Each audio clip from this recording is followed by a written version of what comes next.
নমস্কার বন্ধুরা, আশা করি সবাই ভালো আছেন। তো বন্ধুরা, এখন আমি বেসালি অযোগ্য এবং বুমেরাং ছবিটার মাল্টিপ্লেক্সন থেকে প্রথম সপ্তাহে কেমন কি কালেকশন এসছে, সেটা অফিসিয়াল আপডেট এসছে, সেই বিষয়ে কথা বলবো। তো এক কথায় কালেকশনটা নিয়ে যদি আমাকে বলেন, তো কালেকশনটা দেখে আমি প্রচণ্ড হতাশ হয়েছি, প্রচণ্ড হতাশ। কারণ আমি ভেবেছিলাম হয়তো বেশ ভালো একটা কালেকশন আসবে, কিন্তু আসেনি। তো প্রথমে আমি যেটা দেখে সবচেয়ে বেশি হতাশ হয়েছে সেটা হচ্ছে বুমেরাংয়ের কালেকশনটা দেখে। আমি ভেবেছিলাম বুমেরাং অতটাও কম কালেকশন করবে না, তবে যে কালেকশনটা এসছে সেটা থেকে আমি খুবই হতাশ। তো সেই বিষয় নিয়ে আলোচনা করব।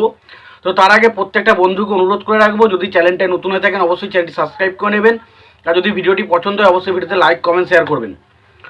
তো প্রথমে যদি আমি জিৎ এবং রুক্মিণী অভিনীত ছবি বুমেরাং, তো সেই ছবিটার বক্স অফিস কালেকশন অর্থাৎ মাল্টিপ্লেক্সন থেকে কেমন কি কালেকশন এসছে প্রথম সপ্তাহে, সেটা যদি কথা বলি, তো এটা মাল্টিপ্লেক্সন থেকে কালেকশন এসছে 14 লক্ষ টাকা, যেটা কিন্তু খুব একটা ভালো কালেকশন নয়। তবে আমরা যদি জিতের প্রিভিয়াস কয়েকটা ছবি দেখে আলোচনা করি, তো দেখুন সেই ছবিগুলো কিন্তু খুব একটা মাল্টিপ্লেক্সন থেকে যে বিরাট কালেকশন করেছিল সেটা কিন্তু হয়নি। চেঙ্গিস মোটামুটি করেছিল, তবে তার পরবর্তী সময়ে যে সমস্ত মানুষ সেই ছবিটা কিন্তু কালেকশন একদমই করতে পারেনি, তার তুলনায় বুমেরাং ছবিটা কিন্তু কালেকশন করেছিল। এবার সত্য কথা বলতে বুমেরাং ছবিটা যেহেতু একটা ফ্যামিলি ড্রামা ছবি এবং প্রত্যেকটা মানুষের খুব ভালো লাগছে, খুব পছন্দ হচ্ছে, তো সুতরাং আমি ভেবেছিলাম কালেকশনটা হয়তো ভালো রকম আরও বেশি, মোটামুটি 25-30 কোটি টাকার কালেকশন কিন্তু আসতে পারে মাল্টিপ্লেক্সন থেকে, কিন্তু সেটা কিন্তু হয়নি। তো সেটা আমার খুব খারাপ লেগেছে। তবে একটা অ্যাকচুয়ালি বিষয়বস্তু যে জিতের যে মেন অডিয়েন্সটা, সেটা কিন্তু অ্যাকচুয়ালি মাল্টিপ্লেক্সনের অডিয়েন্স নয়, সেটা কিন্তু সিঙ্গেল স্ক্রিনের অডিয়েন্স। কিন্তু সিঙ্গেল স্ক্রিনে কেমন কি চলছে সেটা কালেকশন তো জানা আমাদের পক্ষে সম্ভব নয়, কারণ সিঙ্গেল স্ক্রিনে যখন কোনো বড় বড় পত্র বা পত্রিকা থেকে সেগুলো জানাবে, সেগুলোই আমরা জানতে পারবো। তো এখন মোটামুটি মাল্টিপ্লেক্সের কালেকশানে যদি আমি ধরি, সেই হিসাবে কিন্তু ছবিটা প্রথম সপ্তাহে 14 লক্ষ কালেকশন করেছে। এবার যদি প্রসেনজিৎ ঋতুপর্ণার জুটি অযোগ্য সেই ছবিটার বক্স অফিস কালেকশন বলি মাল্টিপ্লেক্সনে, তো এটা ওয়েস্ট বেঙ্গল থেকে মাল্টিপ্লেক্স চেন থেকে কালেকশন করেছে 30 লক্ষ টাকা, এবং টোটাল ওয়ার্ল্ড ওয়াইড কালেকশন করেছে মাল্টিপ্লেক্স চেন থেকে সেটা হচ্ছে 34 লক্ষ টাকা। এবার দেখুন, এই যে কালেকশনটা, এটা বুমেরাংয়ের থেকে বেশি, এটা মানছি, কিন্তু এই কালেকশনটাও কি ভালো কালেকশন সেটা কখনোই না। তার কারণ হচ্ছে কৌশিক গাঙ্গুলির একটা আলাদা ফ্যান বেস রয়েছে মাল্টিপ্লেক্সে। তার কৌশিক গাঙ্গুলির ছবি মানুষ দেখে, মাল্টিপ্লেক্সের যারা অডিয়েন্স তারা কিন্তু কৌশিক গাঙ্গুলির ছবি দেখতে খুব ভালোবাসে, এটা একটা ভালো কথা। এবং তার পাশাপাশি আমরা যদি একটা ভালো করে একটা বিষয় লক্ষ্য করেন, তাহলে বুঝতে পারবেন যে কৌশিক গাঙ্গুলির পাশাপাশি এই ছবিতে মেন ছিল প্রসেনজিৎ এবং ঋতুপর্ণার 50তম ছবি। প্রসেনজিৎ এবং ঋতুপর্ণা, যদি উত্তম সুচিত্রার পর কোনো জুটিকে আমরা সবচেয়ে বেশি পছন্দ করে থাকি সেটা হচ্ছে প্রসেনজিৎ এবং ঋতুপর্ণা, এবং তার পরবর্তী সময় কোয়েল এবং জিৎকে। তো সত্যি কথা বলতে এই যে জুটিটা অনেক দিন পর এসছে, এবং তাদের জুটিগুলো বক্স অফিসে কিছুদিন আগে এদের সাথে আসা কয়েকটা ছবি বক্স অফিসে এত কালেকশন করেছে, তো বুঝতেই পারছেন।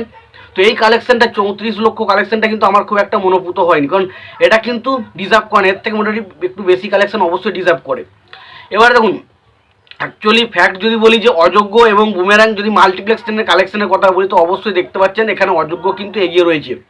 তবে সিঙ্গেল স্ক্রিনের কালেকশনে আশা করা হচ্ছে জিততে এগিয়ে থাকবে, তবে কালেকশনটা কে এগিয়ে থাকছে, আলটিমেট কে এগিয়ে রয়েছে সেটা বলা খুব অসম্ভব, কারণ যেহেতু সিঙ্গেল স্ক্রিনের কালেকশন আসে না, তো সেই কারণে বলা অসম্ভব। তবে মাল্টিপ্লেক্স স্ক্রিনের কালেকশনটা আমি যদি কথা বলি, সেই হিসাবে কিন্তু অযোগ্য এগিয়ে রয়েছে। তবে যদি আমি রিসেন্ট টাইমের কয়েকটা কথা বলি, তো জামাই ষষ্ঠীর পরবর্তী সময় যে দিনগুলো বেরিয়েছে, তো শুক্র শনি, তো সেই দিনগুলোতে আমি কিন্তু দেখেছি অযোগ্য কিন্তু একটু হলেও বুমেরাংয়ের থেকে বেশি বেশি অলমোস্ট ফুল এবং হাউসফুল শো দিয়েছে। তো আশা করাই যায় যে হয়তো সেকেন্ড উইকে যে কালেকশনটা আসবে মাল্টিপ্লেক্স থেকে, সেটা হয়তো অযোগ্যর বুমেরাংয়ের থেকে বেশি আসতে পারে, সেটা আমার মোটামুটি আমার মনে হচ্ছে। কারণ আমি যদি ভালো করে দেখবেন, প্রত্যেকদিন হাউসফুল শো এবং অলমোস্ট ফুল শো দিয়ে আমি প্রতিদিন কিন্তু বক্স অফিস কালেকশন একটা ডেটা কিন্তু আমাদের সঙ্গে দিয়েছি, সেখানে আমি অবশ্যই বলেছিলাম। তো সেরকম কিন্তু হয়, তাহলে সেখানে কিন্তু মাল্টিপ্লেক্স চ্যানেলের কালেকশনটা কিন্তু ভালো আসবে, এবং এটাই দেখার মতো হিসাবে জিদ্দার যে বুমেরাং ছবিটা যে সিঙ্গেল স্ক্রিন থেকে কেমন কি কালেকশন আছে সেটা দেখার মতো বিষয়। এবং আলটিমেট ছবি দুটোর যা কালেকশন, এই কালেকশনটা দেখার পর মনে হচ্ছে না যে বক্স অফিসে এই ছবিগুলো কেমন কি রেসপন্স হবে। তো আশা করব ছবিগুলো যদি একটা মোটামুটি ভালো রকম হোল্ড ধরতে পারে, এবং ছবিগুলোর তো কালেকশন মানে ছবিটা তো ভালো হয়েছে, তবে যদি এই শনি রবিবার বা বাকি দিনগুলো যদি একটা মোটামুটি কালেকশন নিয়ে আসতে পারে, অবশ্যই চাইবো যে বক্স অফিসে ছবি দুটো যেন ভালো হিট হয়। তো তোমাদের কি মতামত তোমরা অবশ্যই জানাতে পারো। তোমাদের যে ভিডিওটি পছন্দ হয় অবশ্যই লাইক কমেন্ট শেয়ার করে দিও। চ্যানেলটা নতুন থাকলে অবশ্যই চ্যানেলটি সাবস্ক্রাইব করে দিয়ে পাশে বেল আইকনটা অবশ্যই প্রেস করে দিও। ভালো থেকো, সুস্থ থেকো, দেখা হচ্ছে পরের ভিডিওতে।